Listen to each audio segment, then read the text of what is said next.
Bueno, bendiciones mis hermanas, hermanos. Iglesia, benditos son del Dios vivo y verdadero. Vamos a continuar con lo de maquinación. Vamos a ver cómo fue la maquinación, ¿verdad? O cómo hubo maquinación de Amán contra el rey Asuero y cómo maquina también Amán contra los judíos, contra el pueblo de Dios, ¿sí? Entonces vamos a leer Esther 2 del 21 al 23. Dice, en aquellos días, estando Mardoqueo sentado a la puerta del rey, se enojaron Bigtán y Teres, 2 eunucos del rey, de la guardia de la puerta, y procuraban poner mano en el rey Asuero. Cuando Mardoqueo entendió, y aquí entendió implica discernió, o le fue revelado en el sentido de que tuvo que ser el Espíritu de Dios el que le reveló. Porque cuando hay una maquinación, pues por supuesto que el ámbito espiritual cambia la atmósfera, cambia el ambiente, pero este cambio es dado por un ámbito espiritual, por supuesto, de tinieblas, porque en una maquinación que generalmente es para mal, ¿verdad?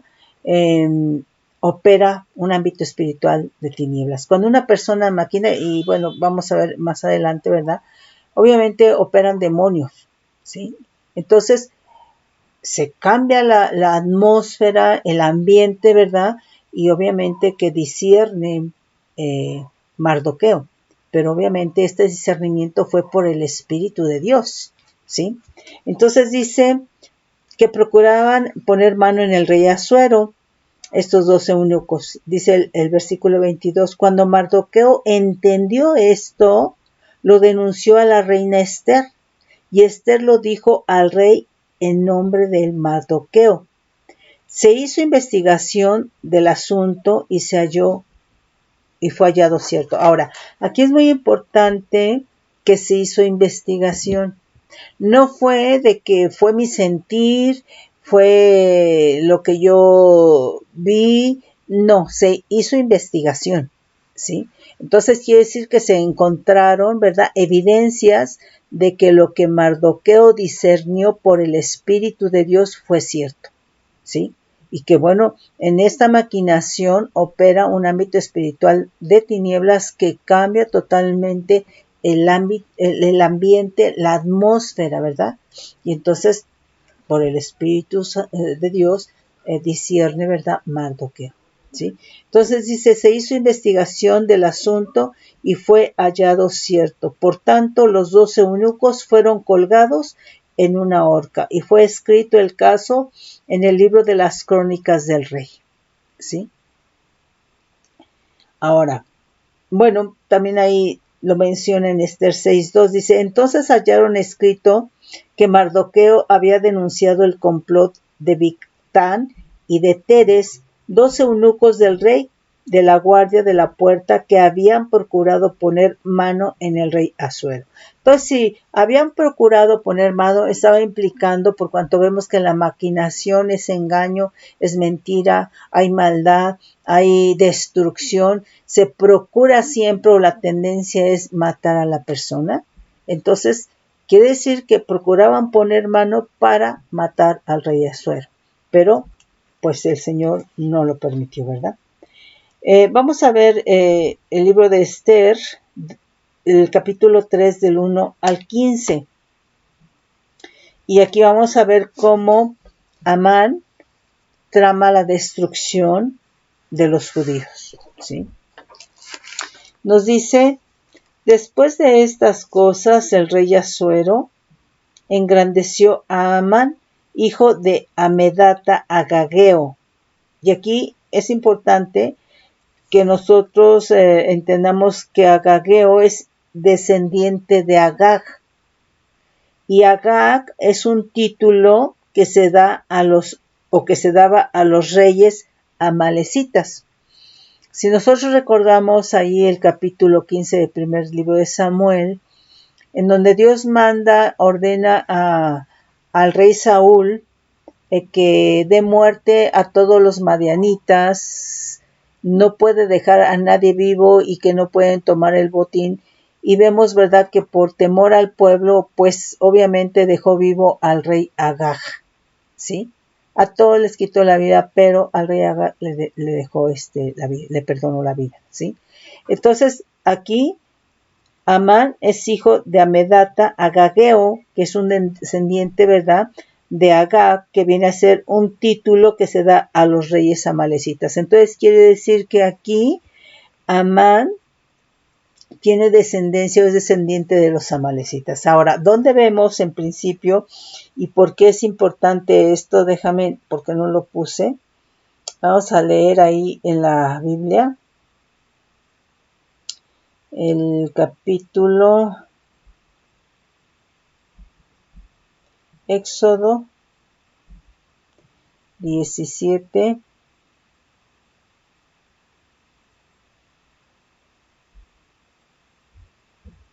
A ver, recordemos que cuando Dios saca al pueblo de Israel de Egipto, para llevarlo a la tierra prometida, no lo lleva por el camino corto, por el camino de los filisteos, lo lleva por un camino largo y van a llegar primero a Sinaí, pero antes de llegar a Sinaí, ¿verdad?, ellos son realmente atacados por los amalecitas en Refidim, ¿sí?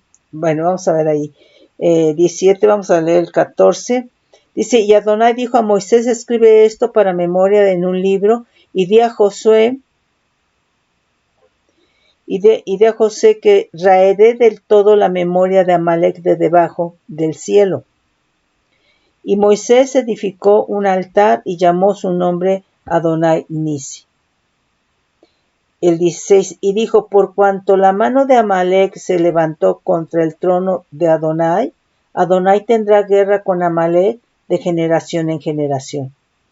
Entonces, Amalek sale al encuentro del pueblo de Israel, ¿verdad?, y lo ataca en Refidim.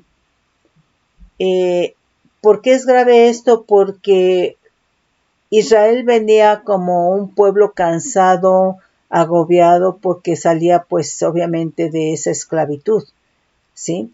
Entonces, sin provocación por parte del pueblo de Israel, los amalecitas lo atacaron.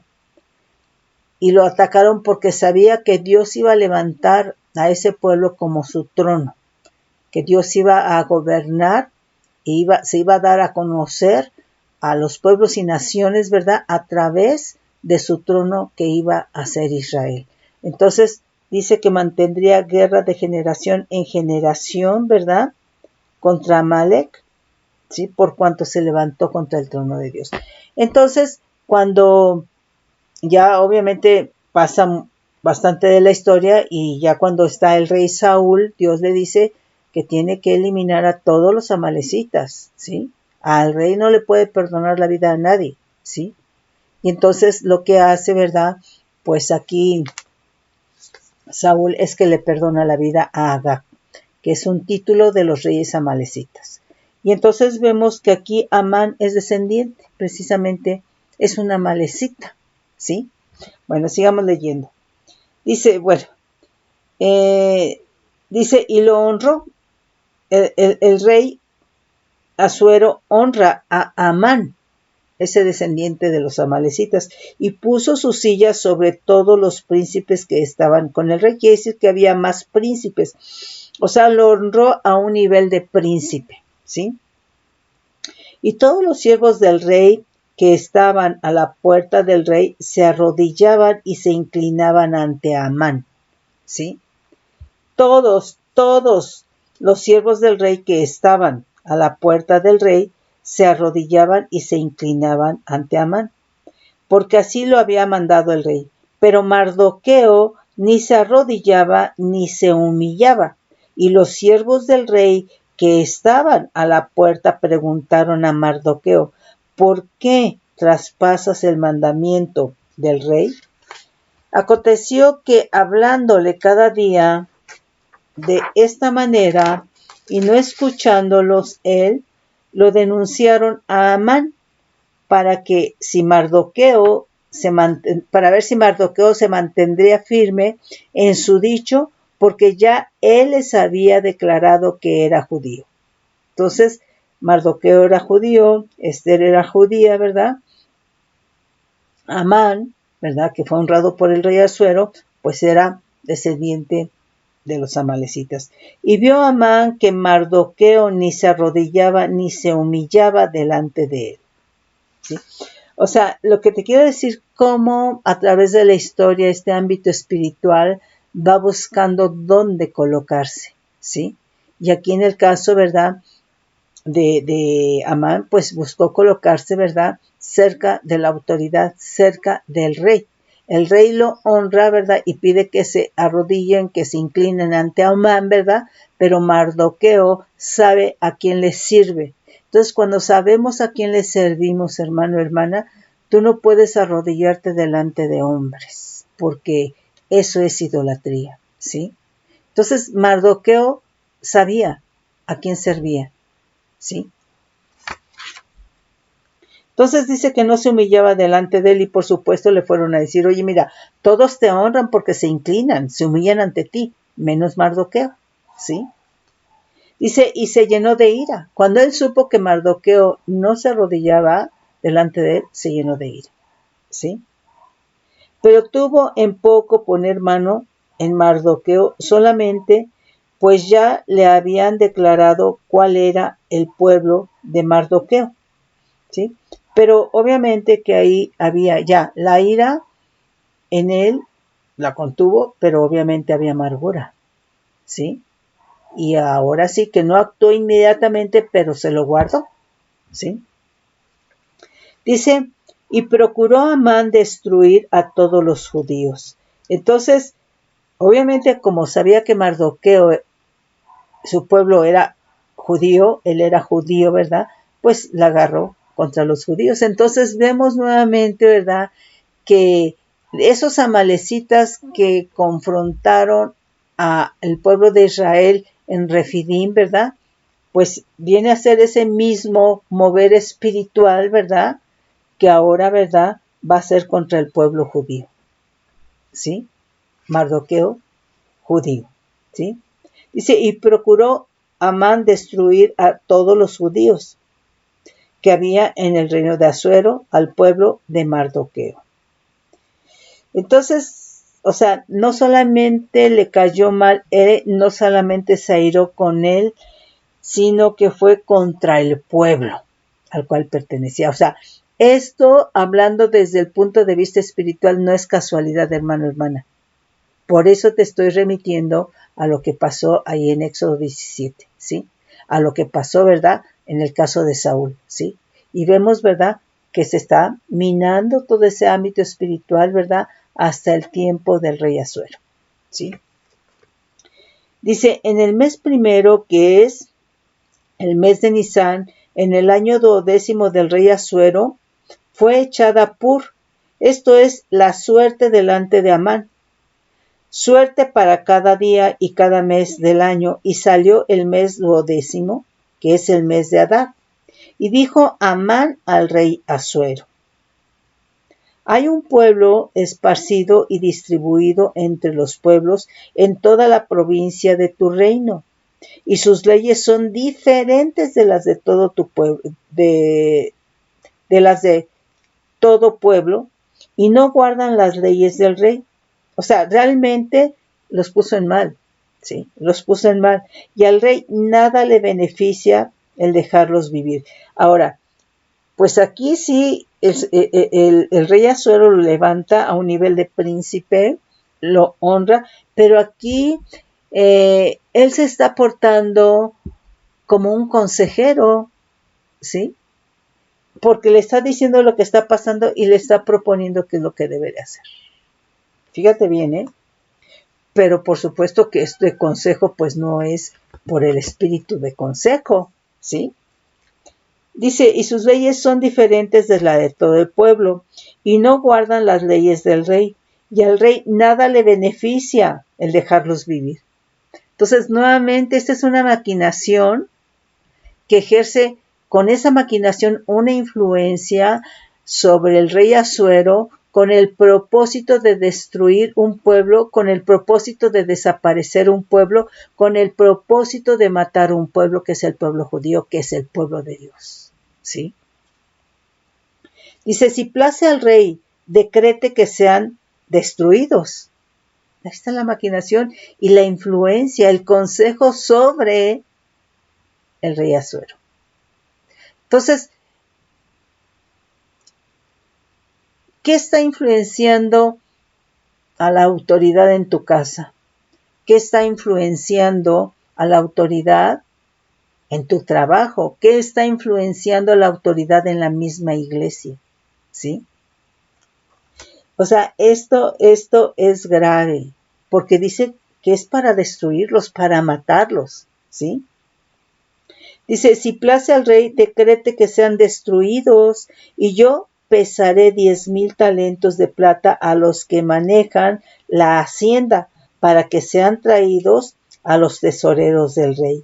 Entonces el rey quitó su anillo de su mano y lo dio a Amán. O sea, qué impacto. Es decir, este anillo era para sellar, este anillo de rey era para una firma, ¿sí?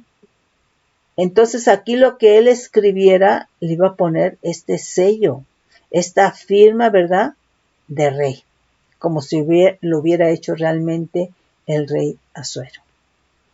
Entonces el rey quitó el anillo de su mano y lo dio a Amán, hijo de Amedata Agageo,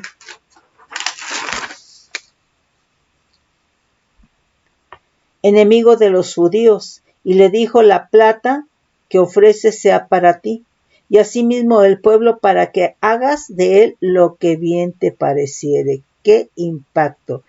Entonces yo aquí veo qué ceguedad puede haber, ¿verdad? En este caso, que hubo en el rey Asuero. Pero qué ceguedad puede haber, ¿verdad?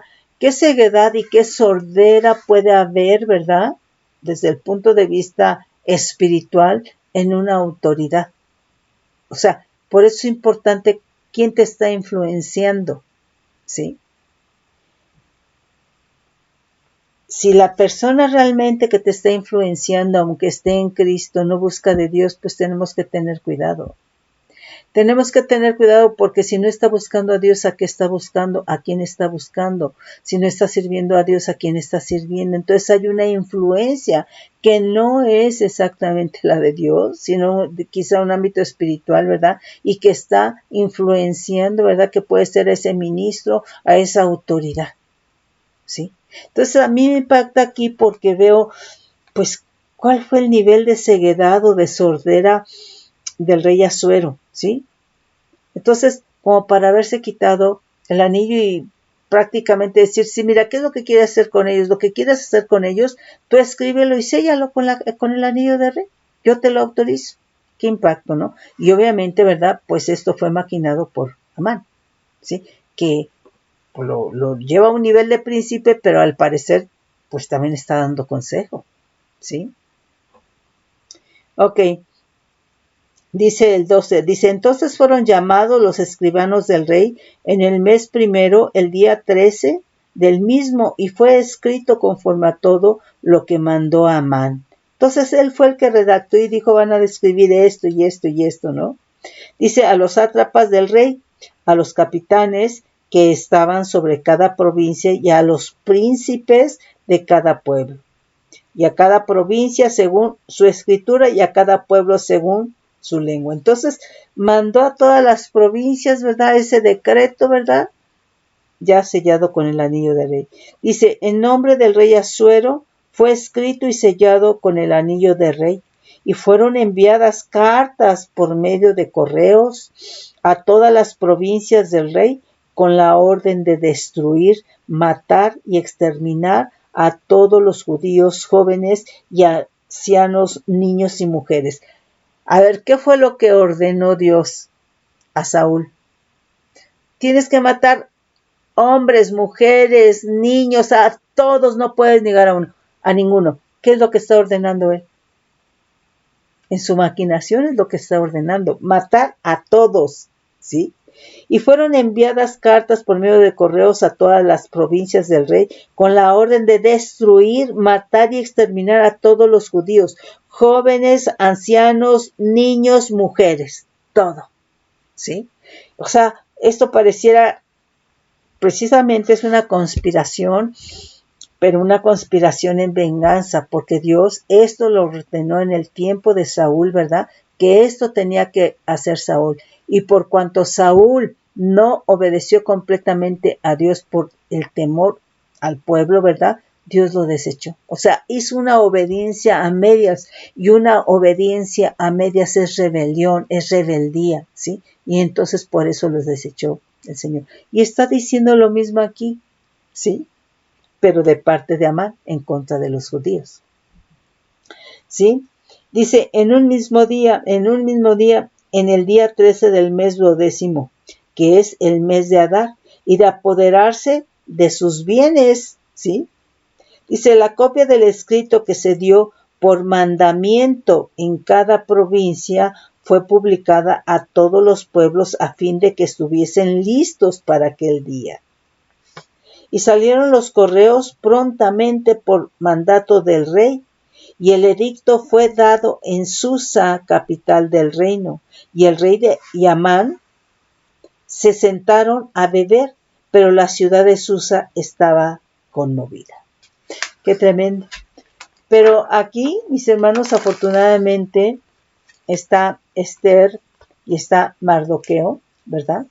Y entonces vemos que aquí Esther intercede y que lo que planeaba también en contra de Mardoqueo de manera ya individual, personal, ¿verdad? Amán, pues no le resultó porque planeaba matarlo, planeaba ahorcarlo. Pero Esther, hermano, que fue la intercesora del reino y gobierno por su pueblo, por el pueblo judío, ¿verdad? Habló con el rey, ¿verdad?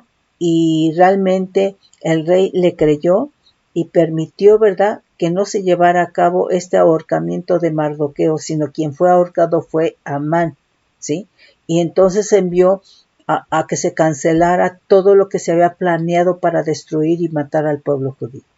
Entonces, ve qué importante es la intercesión, ve qué importante es el clamor, ¿sí? La súplica, y por eso, gloria al Todopoderoso, porque en la eternidad está Cristo Jesús, el intercesor eterno y perfecto, intercediendo por cada una de las cosas que son importantes para la iglesia, ¿sí? Porque la iglesia es del Señor, ¿sí? Bueno, vamos a ver aquí ahora Juan 11, del 45 al 53, que viene a ser, ¿verdad?, cómo fue la conspiración, cómo fue el complot, cómo fue la maquinación para matar a Jesús, ¿sí? Entonces fue una conspiración, ¿verdad? Fue un complot, fue maquinación. Nos dice del 45 de Juan 11, dice, entonces muchos de los judíos que habían venido para acompañar a María y vieron lo que hizo Jesús, creyeron en él. Pero algunos de ellos fueron a los fariseos y les dijeron lo que Jesús había hecho. Entonces, los principales sacerdotes y los fariseos reunieron el concilio y dijeron, ¿qué haremos? Entonces, quiere decir que en ese concilio maquinaron, deliberaron, ¿sí? Conspiraron, hicieron un complot. ¿Qué haremos? Porque este hombre hace muchas señales. Realmente les molestaba mucho las señales, los milagros, los prodigios, todo lo que hacía Jesús, su enseñanza, su doctrina, su vida, cómo se conducía, ¿verdad?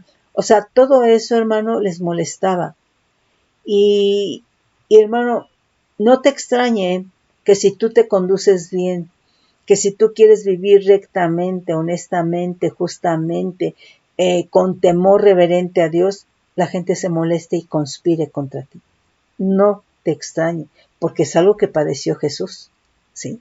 Entonces le molestaba lo que Jesús hacía, la forma en cómo se conducía, en cómo actuaba, en cómo vivía. Les molestaba sobremanera, ¿sí?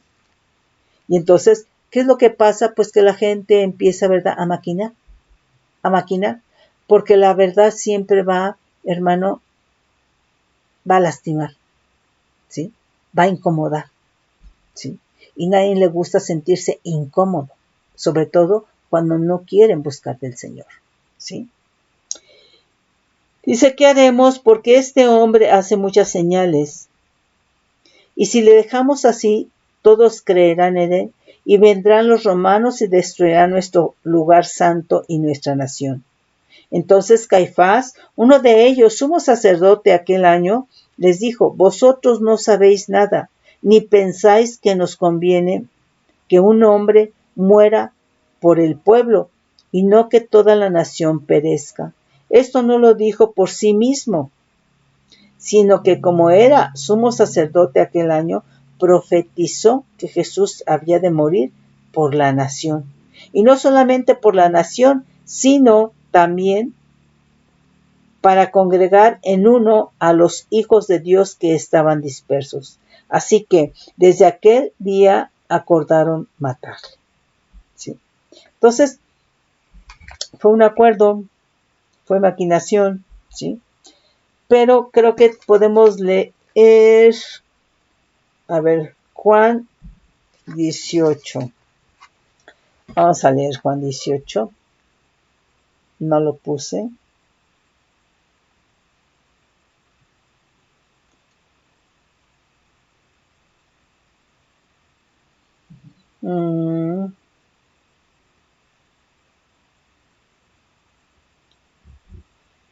Dice, vamos a leer del 1 al 10. Habiendo dicho Jesús estas cosas, salió con sus discípulos al otro lado del torrente de Cedrón, donde había un huerto, en el cual entró con sus discípulos y también Judas, el que le entregaba.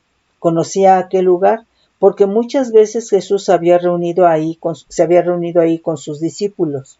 Judas, pues, tomando una compañía de soldados y alguaciles de los principales sacerdotes y de los fariseos, fue allí con linternas y antorchas y con armas.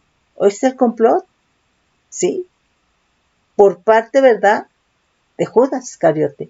Pero aquí te decía, ninguno de sus apóstoles de Cristo se le adicionó, se le sumó a Judas Iscariote, ¿sí?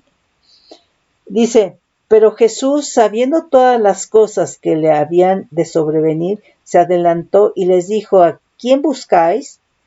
Les respondieron, a Jesús Nazareno. Jesús les dijo, yo soy. Y estaba también con ellos Judas, el que le entregaba. Cuando dijo, yo soy, retrocedieron y cayeron a tierra. Les impactó, hermano. Es que, pues Jesús, hermano, su autoridad hacía que fluyese poder, ¿eh? Dice, cayeron a tierra. Volvió pues a preguntarle, ¿a quién buscáis? Y ellos dijeron, a Jesús Nazareno. Respondió Jesús, os he dicho que yo soy. Pues si me buscáis a mí, dejad ir a estos, para que se cumpliese aquello que había dicho. De los que me diste, no perdí ninguno. Entonces Simón Pedro, que tenía una espada, la desenvainó e hirió al siervo del sumo sacerdote y le cortó la oreja derecha, y el siervo se llamaba Malco.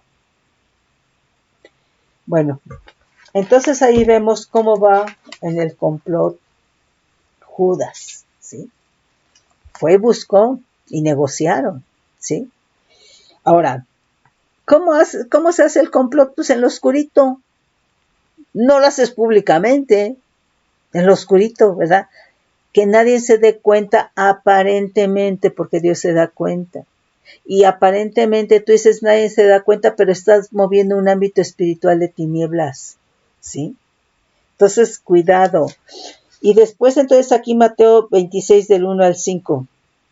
Dice, cuando hubo acabado Jesús todas estas palabras, dijo a sus discípulos, ¿sabéis que de dentro de 2 días se celebra la Pascua y el Hijo del Hombre será entregado para ser crucificado. Entonces los principales sacerdotes, los escribas y los ancianos del pueblo se reunieron en el patio del sumo sacerdote llamado Caifás y tuvieron consejo para prender con engaño a Jesús y matarle. Prender con engaño a Jesús y matarle. Entonces en la maquinación hay engaño. Detrás de eso hay envidia, aborrecimiento, odio, maldad. Te van a sonreír, te van a decir bendecido, te van a abrazar y te van a dar el beso. Hay traición, ¿sí? Dice, y tuvieron consejo para prenderle por engaño a Jesús y matarle, pero decían, no durante la fiesta para que no se haga alboroto en el pueblo. Lucas 22 del 1 al 6. Estaba cerca la fiesta de los panes sin levadura que se llama la Pascua, y los principales sacerdotes y los escribas buscaban cómo matarle, porque temían al pueblo. Y entró Satanás en Judas, por sobrenombre Iscariote, el cual era uno del número de los 12. Y este fue y habló con los principales sacerdotes y con los jefes de la guardia de cómo se lo entregaría. Ellos se alegraron y convinieron en darle dinero. Y él se comprometió y buscaba una oportunidad para entregárselo a espaldas del pueblo. Entonces, fíjate bien cómo hay un ámbito espiritual que opera. Porque aquí dice, ¿verdad? Entró Satanás en Judas. ¿Por qué entró Satanás en Judas, hermano, hermana? ¿Sí? Pues porque obviamente, ¿verdad? Que la conspiración, la maquinación era en contra del Hijo de Dios, en contra de la divinidad. O sea, estamos hablando del nivel. Pero, hermano, hermana, quizá el hermano que maquine en contra de otro hermano no entre en sí Satanás, pero sí va a entrar un demonio. ¿Sí? Un demonio. Y entonces, ¿verdad? Ese demonio va a oprimir tanto a la persona a la cual entra como a la persona en contra de la cual se está conspirando. Entonces, hermano, la conspiración es muy tremenda, hermano, y te digo nuevamente, ¿verdad? Ya vimos el significado del Strong en el mes de mayo, ¿verdad? Pero vemos aquí que hay maldad, hay engaño, hay traición, hay odio, aborrecimiento, ¿sí? Y que te pueden mostrar una cara que no es la real, ¿sí? Entonces, mis hermanos, mis hermanas, es realmente, hermano, para ponerse a cuentas con el Señor, porque lo que Dios está haciendo ahorita es escudriñar los corazones y es convencerte que del camino equivocado en el cual estés, lo dejes, te apartes, porque ese es camino de la carne, ese es camino del mundo, ¿sí? Entonces, ¿cuánta maquinación? Pues no podemos hablar obviamente de cuestiones políticas y eso, pero ¿cuánta maquinación no hay? ¿Sí? O muchas veces, hermano, rivalidades te llevan a maquinar, competencias te llevan a maquinar, divisiones te llevan a maquinar, odio, aborrecimiento, eso te lleva a maquinar. ¿Y dónde inicia? En tus pensamientos, en tu corazón, en tu almada, hermano, en una inconformidad. Por eso es muy importante, hermano, que el creyente esté día a día, momento a momento, a cuentas con el Señor. Nuestra vida tiene que ser de perdón, de arrepentimiento, de amor, de oración, de ayuno, mis hermanos. Mis hermanos, los bendigo con bendición de lo alto, bajo manto de bendición.